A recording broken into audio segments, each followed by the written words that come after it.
Littering in public places is injurious to the environment. Hi hello ನಮಸ್ಕಾರ, welcome back to our channel holiday mania. ನಮಸ್ಕಾರ ಎಲ್ರಿಗೂ. ಇವತ್ತು ಬೆಳಿಗ್ಗೆ ಬೇಗ ಎದ್ದು ರೆಡಿಯಾಗಿ ನಾವು ಸ್ವಾಮಿ ಸಿದ್ಧಲಿಂಗೇಶ್ವರ ಸ್ವಾಮಿಯ ದರ್ಶನಕ್ಕೆ ಬಂದಿದ್ದೀವಿ. ಸ್ವಾಮಿಯ ಪಾದಗಳಿಗೆ ವಂದಿಸಿ ದರ್ಶನವನ್ನು ಪಡ್ಕೊಂಡು ಎಲ್ಲರಿಗೂ ಒಳ್ಳೆಯದಾಗಲಿ ಅಂತ ಬೇಡ್ಕೊತ ಇವತ್ತಿನ ಈ ವ್ಲಾಗ್ನ ಪ್ರಾರಂಭ ಮಾಡ್ತಾ ಇದ್ದೀವಿ ಯಡಿಯೂರು ಸಿದ್ಧಲಿಂಗೇಶ್ವರ ಸ್ವಾಮಿಯ ಸನ್ನಿಧಿಯಲ್ಲಿ. ಬೆಳಿಗ್ಗೆ 5 ಗಂಟೆ ಸಮಯ ಆಗಿದ್ದರಿಂದ ಜನ ತುಂಬ ಕಮ್ಮಿ ಇದ್ದರು. ಆದರೆ ಕಾರ್ತಿಕ ದೀಪೋತ್ಸವದ ಸಂದರ್ಭ ಆಗಿದ್ದರಿಂದ ಹಿಂದಿನ ರಾತ್ರಿ ಹಚ್ಚಿದ ದೀಪಗಳು ಇನ್ನೂ ಉರಿತಾ ಇದ್ವು. ಸೊ ಅಲಂಕಾರಗೊಂಡಿದ್ದಂತಹ ಈ ಒಂದು ದೇವಸ್ಥಾನದ ಗೋಪುರ ಎಲ್ಲರ ಕಣ್ಮನವನ್ನು ಸೆಳೀತಾ ಇತ್ತು. ಯಡಿಯೂರು ಸಿದ್ಧಲಿಂಗೇಶ್ವರ ಸ್ವಾಮಿಗೆ ಉಘೇ ಉಘೇ ಅಂತ ಒಂದಸ್ತ ಅಲ್ಲೇ ಇದ್ದಂತಹ ಗಣಪನಿಗೂ ಕೂಡ ನಮಸ್ಕಾರ ಮಾಡ್ತಾ ನಮ್ಮ ಇವತ್ತಿನ ಜರ್ನಿ ಸುಖಮಯವಾಗಿರಲಿ, let us make more memories ಅಂತ ಬೇಡ್ಕೊತ ಈ ಒಂದು ದಿನದ ಪ್ರಾರಂಭವನ್ನು ನಾವು ಮಾಡ್ತಾ ಇದ್ದೀವಿ. ಆಗಲೇ ಹೇಳಿದಾಗೆ ಯಡಿಯೂರು ಶ್ರೀ ಕ್ಷೇತ್ರದ ಸನ್ನಿಧಿಯಲ್ಲಿ.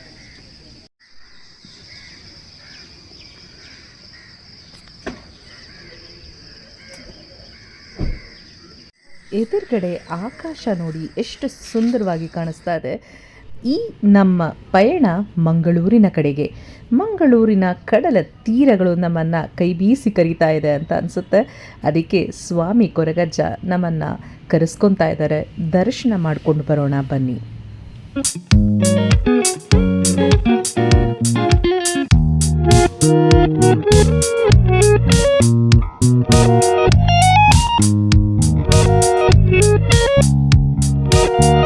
ಈಗಷ್ಟೇ ಸೂರ್ಯೋದಯ ಆಗ್ತಾ ಇದೆ. ಎಲ್ಲ ಕಡೆ ಮಂಜು ಮುಸುಕಿದ ರಸ್ತೆಗಳು, ರೋಡ್ ಮೇಲೆ ವೈಟ್ ಕಾರ್ಪೆಟ್ ಹಾಕ್ದಂಗೆ ಕಾಣಿಸ್ತಾ ಇದೆ. Wow, such a foggy experience early in the morning.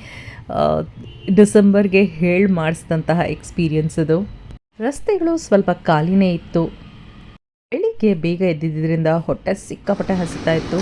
ಅಲ್ಲೇ ನಿಲ್ಲಿಸಿ ಅನಗ ಗ್ರ್ಯಾಂಡ್ನಲ್ಲಿ ಬಿಸಿ ಬಿಸಿ ತಟ್ಟೆ ಇಡ್ಲಿ ಹಾಗೆಯೇ ಪೊಂಗಲ್ ತಿಂದ್ಬಿಟ್ಟು ಅದನ್ನು ನಾವು ಹೊರಟ್ವಿ.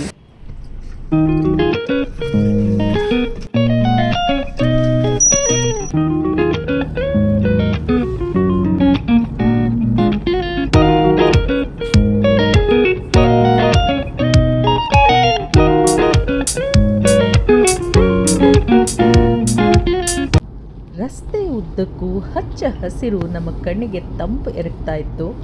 ರಸ್ತೆಯ ಎರಡೂ ಬದಿಯಲ್ಲಿ ಬೆಳ್ಕೊಂಡಿದ್ದಂತಹ ಹಸಿರು ಗಿಡ ಮರಗಳು ಕಣ್ಣಿಗೆ ತಂಪನ್ನು ಎರಗೋದ್ರ ಜೊತೆಗೆ ಮನಸ್ಸಿಗೆ ಒಂದು ಆನಂದವನ್ನು ಉಂಟು ಮಾಡ್ತಾ ಇತ್ತು.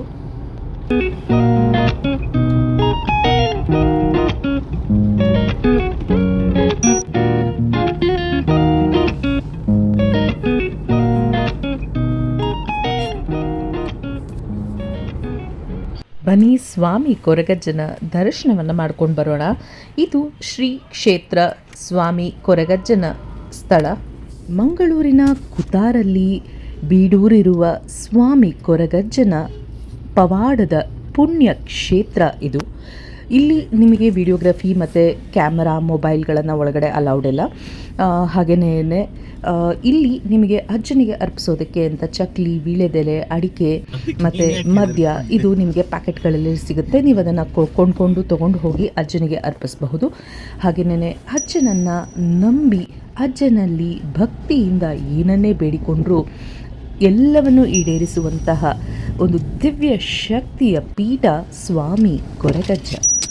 ಈಗ ನಾವು ಹೋಗ್ತಾ ಇರೋದು ಕುತಾರ್ನಲ್ಲೇ ಇರುವಂತಹ ಇನ್ನೊಂದು ಆದಿ ಸ್ಥಳ ಅಂತ ಅಂದ್ಬಿಟ್ಟು. ಸೊ ಇಲ್ಲಿ 2 ದೇವಸ್ಥಾನಗಳಿದ್ದಾವೆ.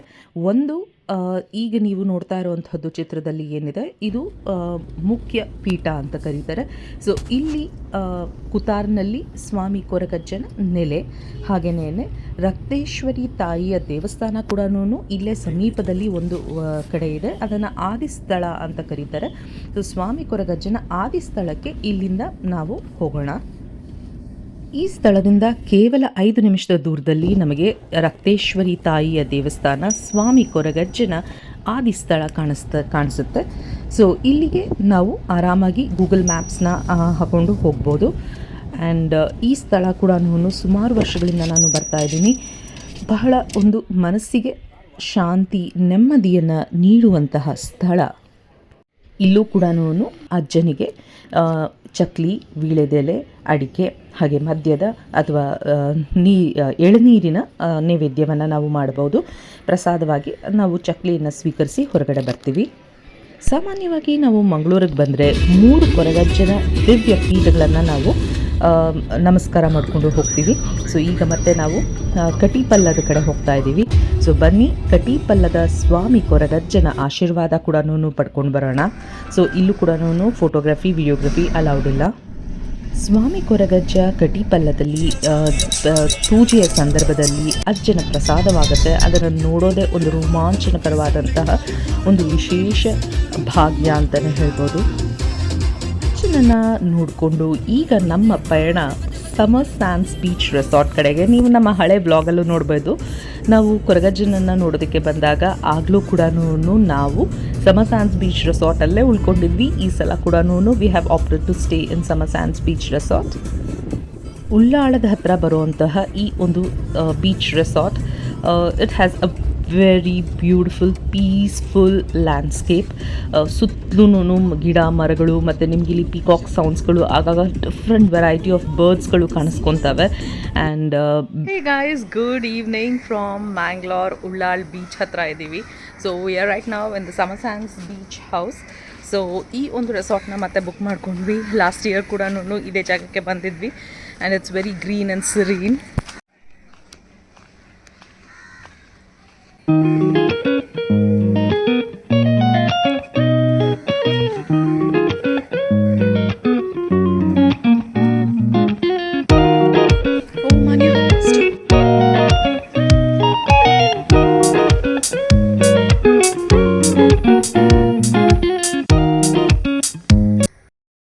So this is our second time in the resort. Very peaceful, serene and green, and evening ಅಂತೂ ಇಲ್ಲಿ ಸಿಕ್ಕಾಪಟ್ಟೆ ತಂಪಾಗಿದೆ. Hearing a lot of peacocks around.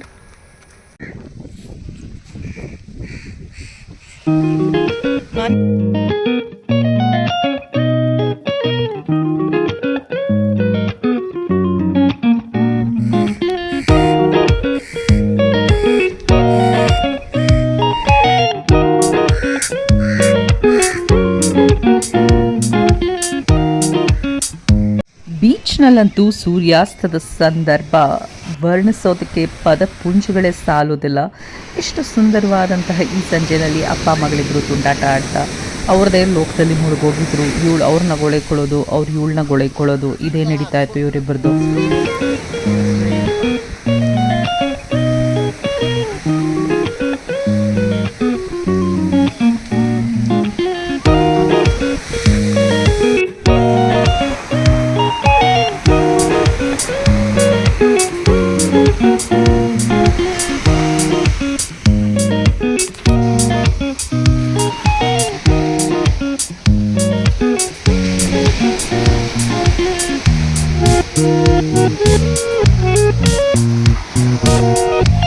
ಇಷ್ಟು ಸುಂದರವಾದ ಸಂಜೆಯಲ್ಲಿ ಫ್ಯಾಮಿಲಿ ಫೋಟೋ ಶೂಟ್ ಮಾಡ್ಕೊಂಡೇ ಇದ್ರೆ ಸಾಧ್ಯನಾ? ಬನ್ನಿ ಒಂದಷ್ಟು ಫೋಟೋಗಳನ್ನು ಕ್ಲಿಕ್ ಮಾಡ್ಕೊಳ್ಳೋಣ.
ರೆಸ್ಟೋರೆಂಟು ಬೀಚ್ನಲ್ಲೇ ಇದ್ದಿದ್ದರಿಂದ ಸನ್ಸೆಟ್ನ ನೋಡ್ತಾ ಎಂಜಾಯ್ ಮಾಡ್ತಾ ಅಲ್ಲೇ ಕೂತ್ಕೊಂಡು ಆರಾಮಾಗಿ ಒಂದು ಸ್ವಲ್ಪ ಟೈಮ್ ರಿಲ್ಯಾಕ್ಸ್ ಮಾಡಿದ್ವಿ. Such a beautiful evening, a much needed break.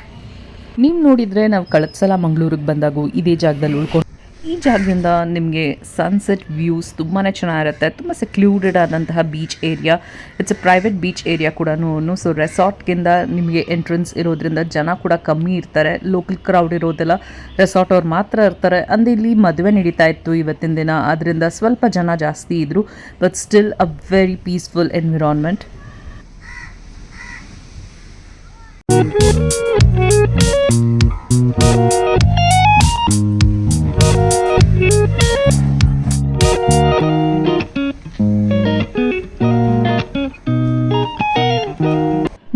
ನೋಡ್ತಾ ಇದ್ದಂಗೆ ಸಂಜೆ ಆಗ್ತಿದ್ದಂಗೆ ಬೆಳಗ್ಗೆ ಇಡೀ ದಿನ ಉರಿತಾ ಇದ್ದಂತಹ ಸೂರ್ಯ ದೇವ ಮುಳುಗೆ ಹೋದ. ಆ ಸೂರ್ಯಾಸ್ತದ ಆ ಕ್ಷಣಗಳು ಏನಿದೆ, that is really magical. And we just raised a toast and enjoy the beautiful evening.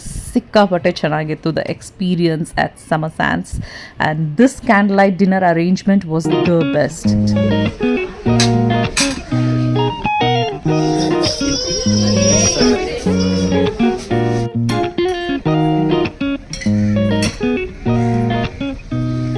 ಸಾಗರದ ಅಲೆಗಳ ಸಪ್ಪಳಕ್ಕೆ ಅಲ್ಲಿ ತೇಲಿ ಹೋಗ್ತಾ ಇದ್ದಂತಹ 2 ಹಡಗು, ಆ ಸುಂದರವಾದಂತಹ ಆಕಾಶದ ವರ್ಣರಂಜಿತ ಆ ಒಂದು ಸೊಬಗು, ಇದೆಲ್ಲವೂ ಎಂಥವರನ್ನು ಮಂತ್ರಮುಗ್ಧರನ್ನಾಗಿಸುತ್ತೆ.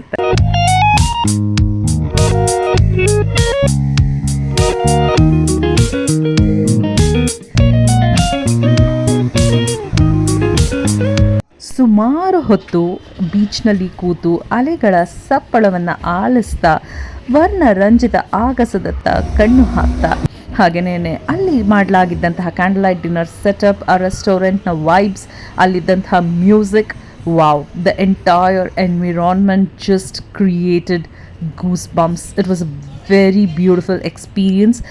ಪಕ್ಕದಲ್ಲೇ ಮದುವೆ ನಡೀತಾ ಇತ್ತು ಅಂತ ಹೇಳಿದೆ, ಅದರಿಂದ ಅಲ್ಲೂ ಕೂಡ ಜನ ಇದ್ದರು. ಅಲ್ಲಿಂದ ಬರ್ತಾ ಇದ್ದಂತಹ ಮದುವೆಯ ಸದ್ದು, ಅಲ್ಲಿದ್ದಂತಹ ಜನರ ಸದ್ದು, ಇದೆಲ್ಲನೂ ಬೀಚ್ನ ಅಲೆಗಳ ಸದ್ದಿನ ಜೊತೆಯಲ್ಲಿ ಸೇರಿ ಮನಸ್ಸಿನಲ್ಲಿ ಒಂದು ದೊಡ್ಡ ಕೋಲಾಹಲನೇ ಹುಟ್ಟಿಸಿತ್ತು.